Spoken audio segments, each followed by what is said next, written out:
Hope you all are doing fine. I, Ashutosh Tripathi, once again welcome you to my YouTube channel, Learn.com. And today I'm going to take up a very interesting story from class 9th. That is The Necklace by Guy D. Mapposon. So, before beginning the actual lesson, let me just give a brief introduction about the story. Now, this story revolves around a selfish lady named Matilda. She is unsatisfied with her life as she wants a rich husband, but because she belongs to a family of clerks and her family is unable to give dowry, she is married to a clerk.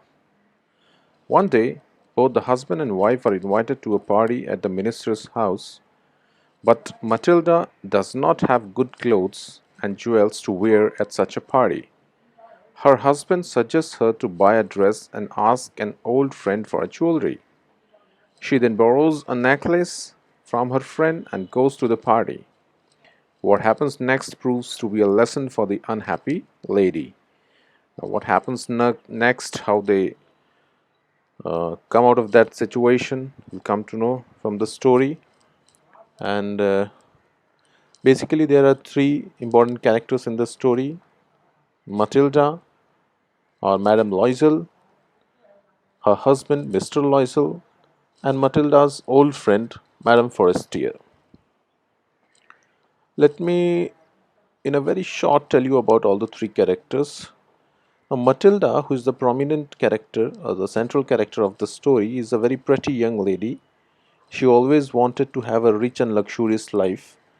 However, she was married into a common family to an ordinary man. She felt sad about her petty economic and social status.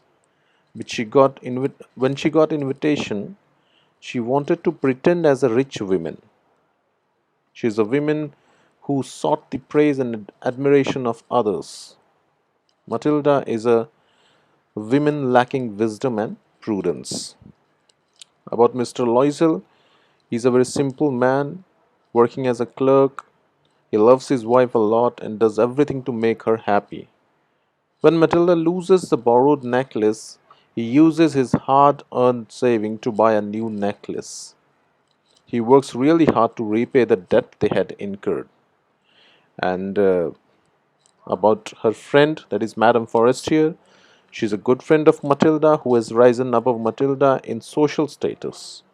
Despite this difference, Madame Forestier helps Matilda when she wants jewelry to wear for the party. Or we can say she is generous as she lends necklace to Matilda without any hesitation.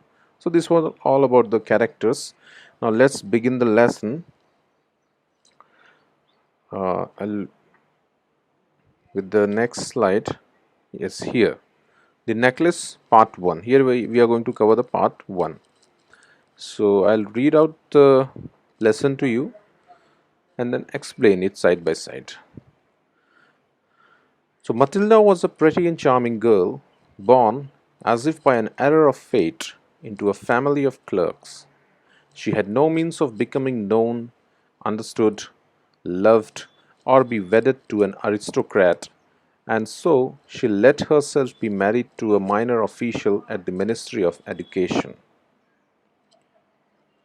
Now, here, the opening lines of the story give a brief description about the central character Matilda, that she is very pretty and charming girl, born as if by error of fate. As if by an error of fate means she was born into a wrong family, by the mistake of the fate, into a family of clerks. She had no means of becoming known, understood, loved, or be wedded to an aristocrat. She was unhappy with the life which she had. That is why the writer is describing that she was born as if by an error of fate. She wanted to be famous, to be understood by everyone, to be loved by everyone, and to be married or wedded to an aristocrat. But nothing sort of that happened in her life. And so she let herself be married to a minor official at the Ministry of Education. And because of her family background, because of her economic condition, social status, she was married to a minor official at the Ministry of Education. Now here a word came aristocrat. Aristocrat is a member of highest social class, often with a special title. Means in simple terms we can say a high official in the society. So she dressed plainly because she had never been able to afford anything better. Because she was married to a clerk with low economic conditions. Her economic condition was not good, so she always dressed plainly in a simple way. She suffered endlessly, feeling she was entitled to all the luxuries of life. She suffered endlessly, there was no end to her sufferings. And what she felt that she was entitled to all the luxuries of life. She always thought that she deserves all the luxuries of life. She suffered because of her shabby, poorly furnished house. All these things that another woman of her class would not even have noticed tormented her and made her resentful. She dreamed of a grand, palatial mansion with vast rooms and inviting smaller rooms perfumed for afternoon chats with close friends.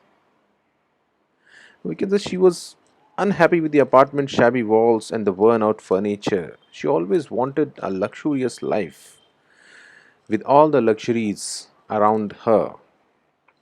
Now, because of all these things that another woman of her class would not even have noticed, tormented her and made her resentful. So, all these wish or desires which she had but could not be fulfilled, it made her resentful.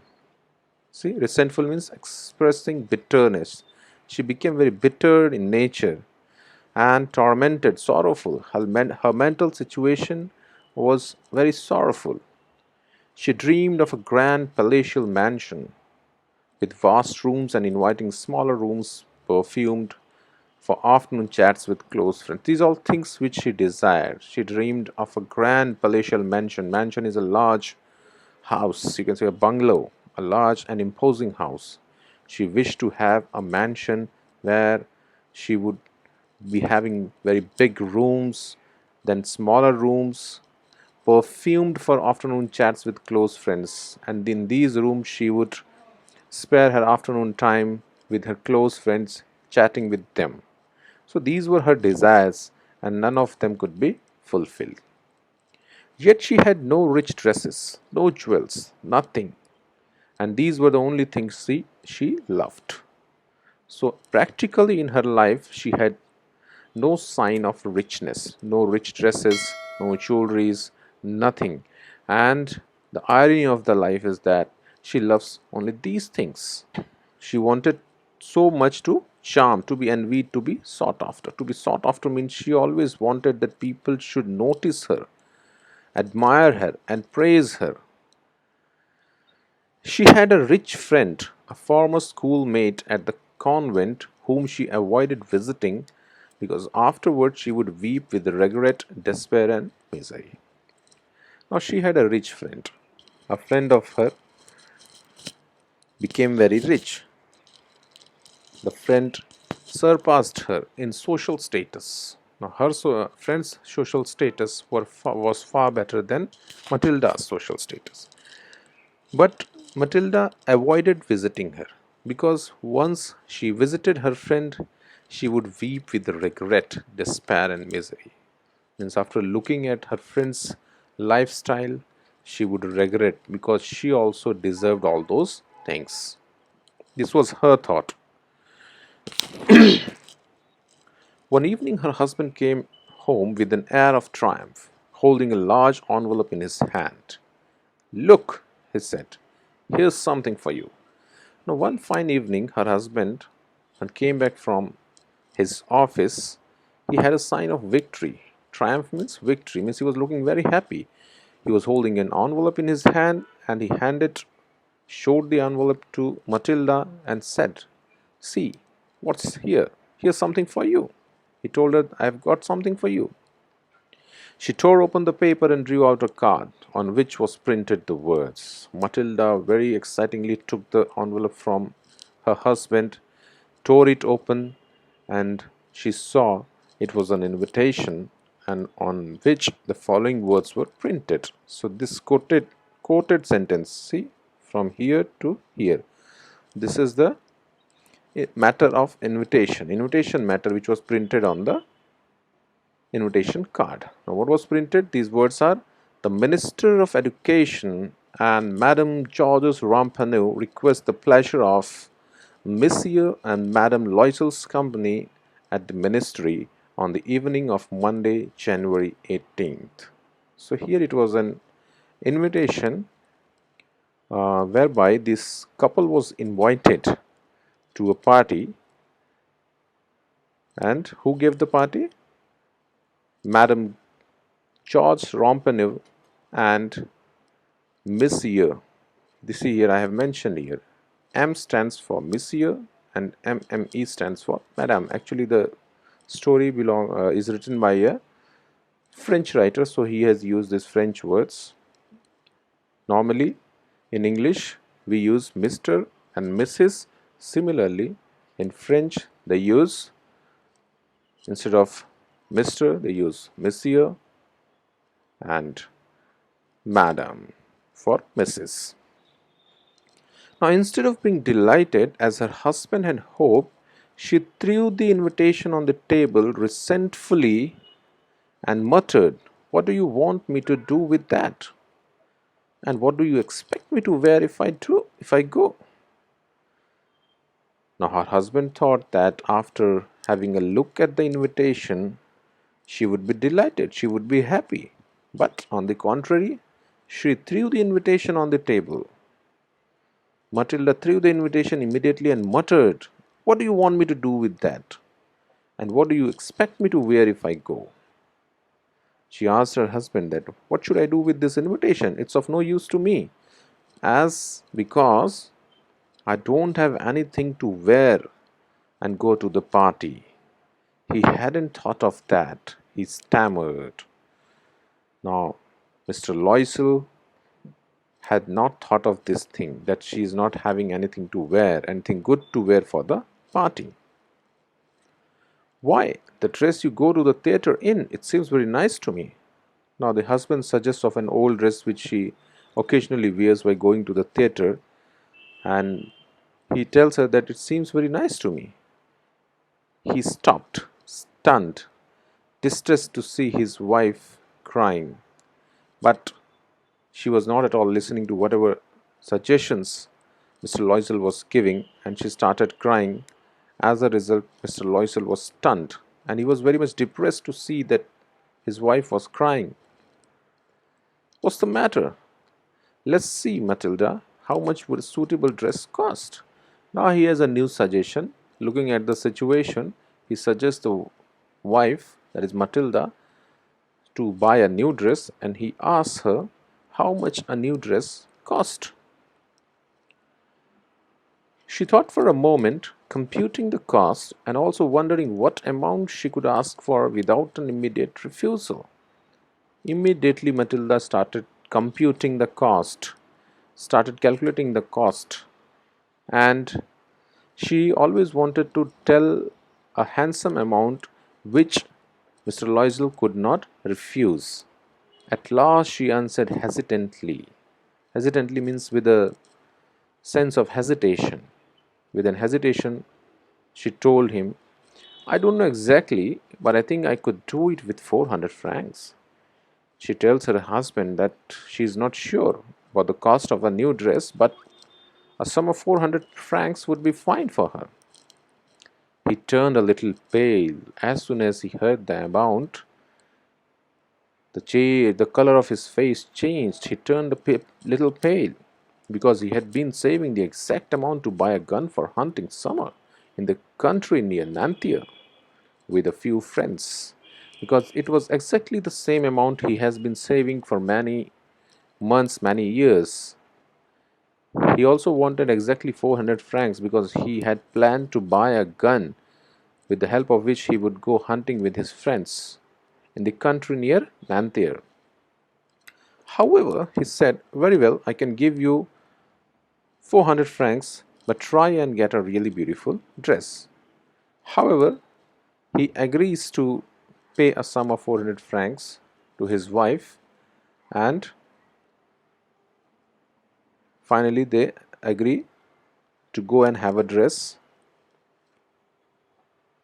So from this we can conclude that as a husband, Mr. Loisel is very kind and considerate. Right. Now the day of party drew near, and Madame Loisel seemed sad, restless, anxious, though her dress was ready. Now the sum of 400 francs was given to Madame Loisel.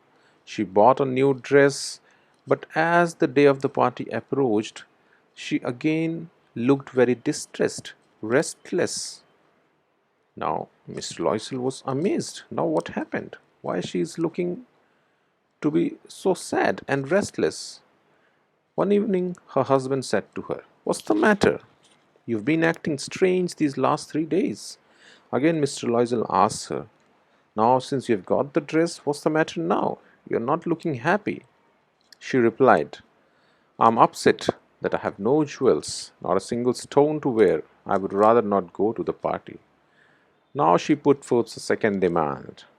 She says that though she has a new dress, but she does not have a single jewelry to wear, not a single stone. And she says that it would be fine that she does not go to the party. "Oh, you could wear flowers," he said. "They are very fashionable at this time of year."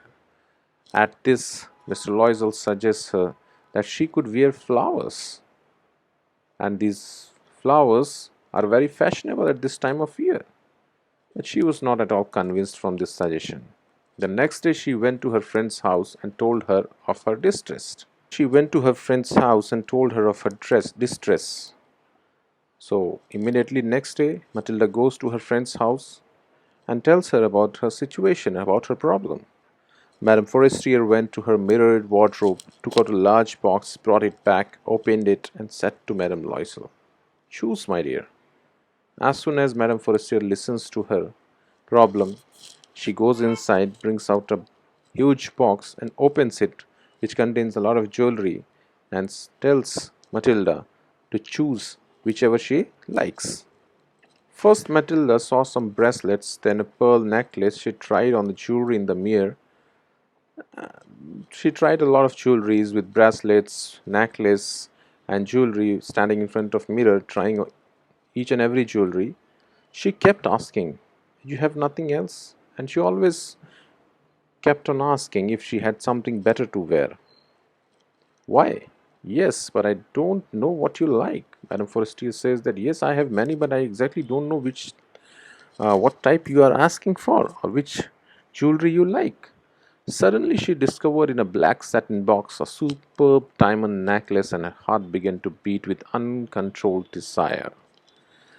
Suddenly, as she was going through the jewelries, suddenly she discovers a satin box which contained a superb diamond necklace, and as soon as she saw the necklace, her heart started beating with uncontrolled desire. And she loved the necklace very much. Her hands trembled and she took it. She fastened it around her neck and stood lost in ecstasy as she looked at herself. She tried the necklace, she wore the necklace, and as she looked in the mirror, she was lost in ecstasy as she looked at herself. Ecstasy, as you can say, ecstasy means an overwhelming feeling of great happiness. Means she was so much happy that she was lost in her thoughts. She loved the necklace very much. Then she asked anxiously, but hesitating.